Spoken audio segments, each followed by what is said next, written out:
Hey guys, Chris here back from CNH Small Engine again. I got a quick video here for you guys. If you're in the market for possibly upgrading your trigger and your gun right here, I basically have a video here specifically about the called pros and cons of the factory versus like an aftermarket trigger out here for you. And I just want to give you a quick review of what the factory trigger looks like and what a budget minded consumer such as myself thought about getting a primary, like a upgrade trigger right there specifically for my guns over here, my AR-15 specifically for that caliber 223-556. And what we have in front of me here is two different types of triggers. The first one we have back here is the actual factory trigger. This is like a typical factory trigger they stick in like a Palmetto State Armory, or your typical, called DPMS, or one of those other, typical budget brands out there. They can also be put in your typical aerial precision and stuff like that as well too. These triggers right here, they typically have a pull weight of about between 7 and 9 pounds right here for a pull weight. Plus, most of the time they're pretty gritty, and they have a it's not smooth, or it doesn't have like a real crisp pull and stuff like that on there. And most people try to put a lot of lube or something else on there, or they might want to try swap out the actual springs on here for that, because you have two springs on here. You have the primary hammer spring right here, and you also have the secondary trigger spring on the other ones right here as well too. And these things are basically your typical GI government issue style trigger in here. It's basically primarily for like a duty use and stuff like that.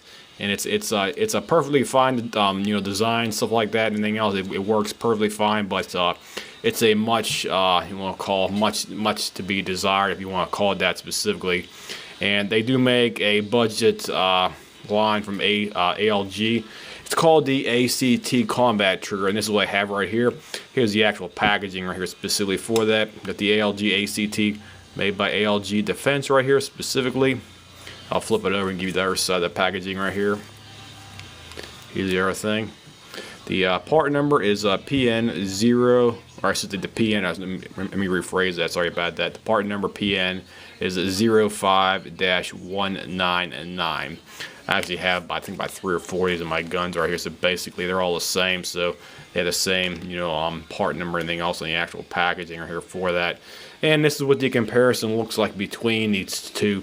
The typical factory, crap trigger out there. It works perfectly fine and stuff like that. That's one of the biggest pros with it. But the thing is that you have a heavy pull weight, and most of the time you have a gritty, reset and feel and stuff like that to it. So it's something to be much desired, to improve upon right there for that.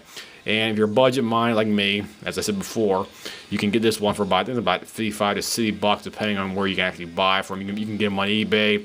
You can get them straight from ALG Defense. And the good thing about them is they include everything you need for the actual trigger guys here. And you also have the option to use two different types of springs. The first spring right here, this is the what they refer to as the purple tension spring for the actual hammer. And you have the primary full power spring right here as well too. So you have the option of using the factory OEM spring, which is 7 to 9 pounds typically, and versus the purple spring right here, which is about I'd say it's probably about 4 to 5 pounds, give or take, either depending on your type of setup right there for that, because the actual break may be different each type of rifle out there depending on what kind of grease or lube you might have on the contact points right here for that. So this is a good option if you want to have a light or heavy pull for the actual trigger right here.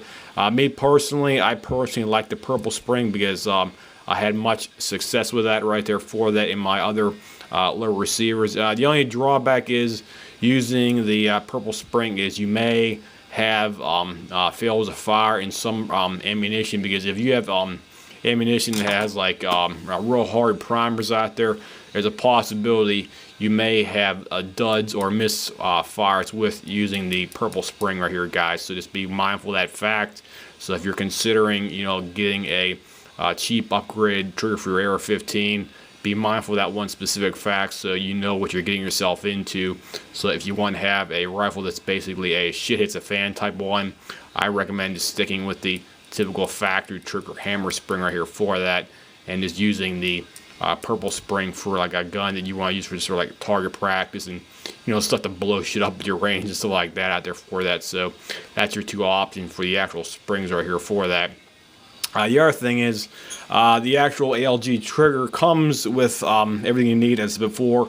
They include the 2 pins on here. The actual pins have 3 notches in each one right here, so it actually provides a little bit better seating where the actual rear portion is for the actual legs right here. So you have 2 legs in the back here, and by having the 2 portions in the back, it provides like a more positive engagement or pressure being pushed down on the rear portion of the call it trigger portion right here as well too. So that's another good feature about the ALG ACT combat trigger right here as well too. Plus, I believe the pins right here, they're 0.155, I think, the actual diameter. If somebody can correct me if I'm wrong, please do so. But I believe these pins are slightly larger than your typical factory pins right here for these ones, right? I think these are 0.154, and these ones are 0.155. So there is a slight variance between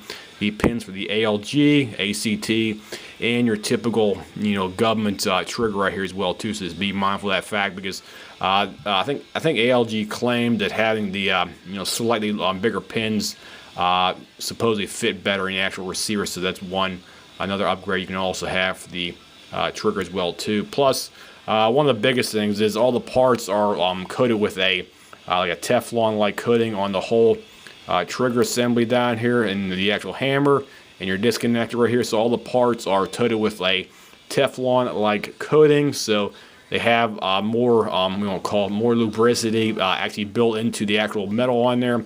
I think this is some kind of coating they have on here, so whenever your sear and the other hammer are decocked and caulked on there, you have a bit better feel because of that one specific fact right there. So that's a good upgraded feature to actually have built into these triggers out here for that. So that's everything about these 2 specific triggers right here. These ones typically retail the ALG ACT for about between 50 and $5. If you have a coupon, you can probably give them around $50 right there. If not, they're typically retailing for about 60 to $65 right there, plus the typical shipping, handling, and tax and stuff like that. The mil-spec trigger up here, the last time I checked, these ones typically sell for I think about 25 to $30. I've seen guys on eBay have them online for like $30, $35, like a brand new mil-spec trigger out there for that. So that's what I actually seen probably about 4 or 5 months ago. I don't know if the price is still the same, but that's what I actually seen online for a typical a quality mil-spec trigger out there for that, and that includes the original hammer right here, the hammer spring, and it includes a full tension trigger portion spring right here as well too on that as well too, guys. So that's everything about these 2 triggers right here.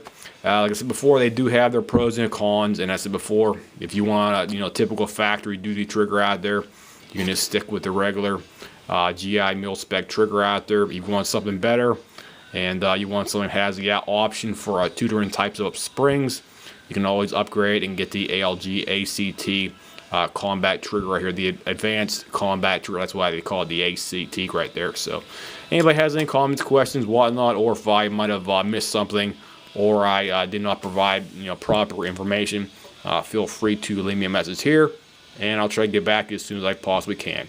I'll see you guys. Have a nice day.